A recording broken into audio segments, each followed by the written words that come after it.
Sedans, they aren't dead yet, even though sales figures might make you believe otherwise. Yeah, sales are on a downward spiral, but thankfully, sedan lovers have good options like this. The Skoda Slavia, which has been my long-term car for almost a year now. And in today's video, I'm going to be telling you 4 pros and 4 cons of Virtus's brother from another mother.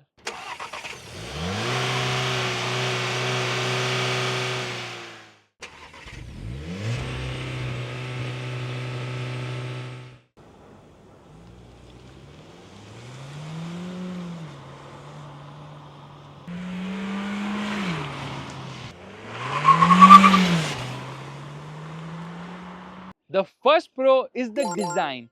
It's a sedan, so it looks very elegant. But this is the Elegance variant, so it looks even more elegant with the black paint, Elegance badges on the B-pillar, steering wheel, seatbelt cushions and rear seat neck pillows, along with aluminium pedals and door sill scuff plates with Slavia badging. The interior looks lovely with the 2-spoke steering wheel with knurled buttons and comfortable seats that also get 2-speed ventilation.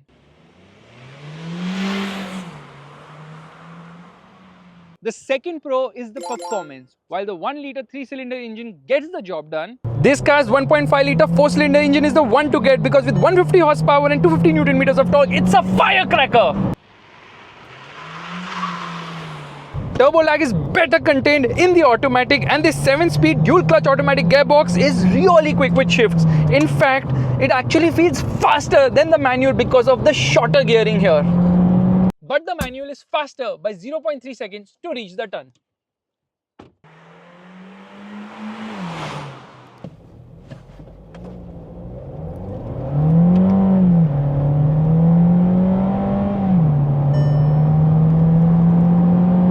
While this automatic takes 8.4 seconds to go from 0 to 100 km per hour, you simply can't launch it aggressively, and this car should have had launch control. This is something which Skoda really needs to add to this car, because this car doesn't take off the line because of this gearbox. They've dulled down the initial acceleration or the amount of grunt going to the wheels so that the gearbox does not blow. It's a dual clutch automatic gearbox. You know, with DSG gearboxes, they have to be a bit careful, and although it has steering mounted paddles, I have not used them even once in the past 1 year. Instead, I choose to use the Triptronic function here on the gear lever, which is just so much more engaging. And in spite of the big engine, fuel efficiency is not far away from the smaller 1-litre 3-cylinder engine due to cylinder deactivation technology, which cuts 2 out of the 4 cylinders. Yes, it's on 2-cylinder mode right now. This has been done to boost fuel efficiency. But the mileage is in single-digit numbers with spirited driving.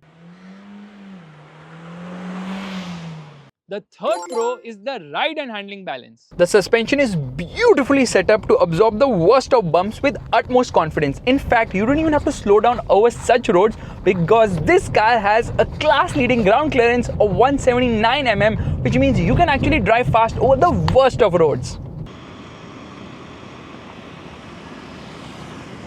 The Slavia does roll a bit due to the high ground clearance and soft suspension.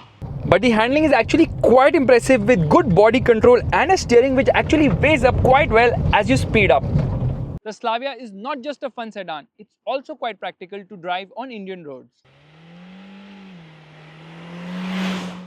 The fourth pro are the simply clever features of this car. There's a ticket holder on the windscreen. The infotainment system reminds you of a few things when you're leaving the car. Request sensor is there on the co-passenger side too. A small round reflective safety tape is there on all the 4 doors. Smart grip mat enables one-hand bottle operation. Card pockets are in the glove box as well as in the secret storage on the driver's side. Smartphone pockets are there in the front seat back, and there's a utility recess on the dashboard, which might not be the best idea because at the heavy acceleration or braking, things might fly. However, the Slavia isn't perfect and has a few shortcomings, with the first one being the 10.1-inch infotainment system. It's not the slickest to use. Camera doesn't occupy the full screen, the guidelines aren't adaptive, with the quality of the feed being average at best. The Bluetooth doesn't work flawlessly, and I'm not talking about the connectivity alone, but the quality of the audio on a call. Hello, check. 1, 2, 3, 4. Checking all, but I can hear only check, nothing else. Okay, I'll email you. Okay. I will email you. Mail me, please. Then there's the air conditioning. The touch panel might be cool, but the AC isn't, as it's not very effective and the blower is loud. All show and no go, huh? However, I'm told that Skoda has now fixed the AC issues. The second con is the cost cutting. Firstly, there is no visual differentiation between the 1 litre and 1.5 litre models except the badging at the rear, a missed opportunity to offer a Slavia RS with bigger wheels and a body kit. Instead, Skoda launched the Monte Carlo, which is something Karol Bagh could do for you.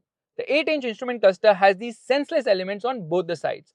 Why not make use of that real estate rather than showing us eyelids? The tire pressure monitor is the cheap kind. It only alerts you in case of air loss. You can't monitor air pressure like in the Verna. The elastic string in the door pockets have been silently removed. This car gets Skoda crystal lighting, yet the lights aren't all LEDs and use halogen bulbs. The driver's side sun visor doesn't get a mirror, and there are plenty of hard plastics in the cabin.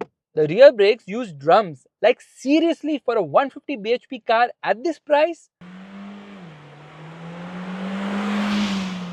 The third con is the price-feature ratio. While the Slavia's price range starts lower than the Verna, it does cost more than the Verna for the higher variants and lacks many features which the Verna boasts of, like bigger screens, height adjustable front seat belts, electric parking brake, 64 color ambient lighting, front parking sensors, heated seats, drive modes, rear windscreen blind and level 2 ADAS. For rupees 22 lakhs on road for this variant of the Slavia, I definitely expected more kit. Also, not to forget, Hyundai's sales and after-sales service experience is far better than Skoda's, and upkeep costs for the Verna are also lower.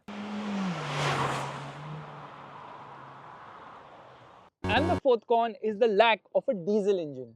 I know no other car in the segment is offering a diesel engine, but probably that is one of the reasons for the downfall of sedans. If Skoda still offered a diesel engine, the Kushaq would have been doing way more sales because many cars in that segment offer a diesel engine.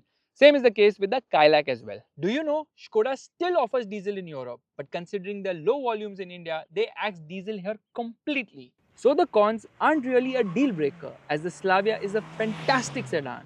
But I wish Skoda gives this car more features with the facelift, which is due in the coming months.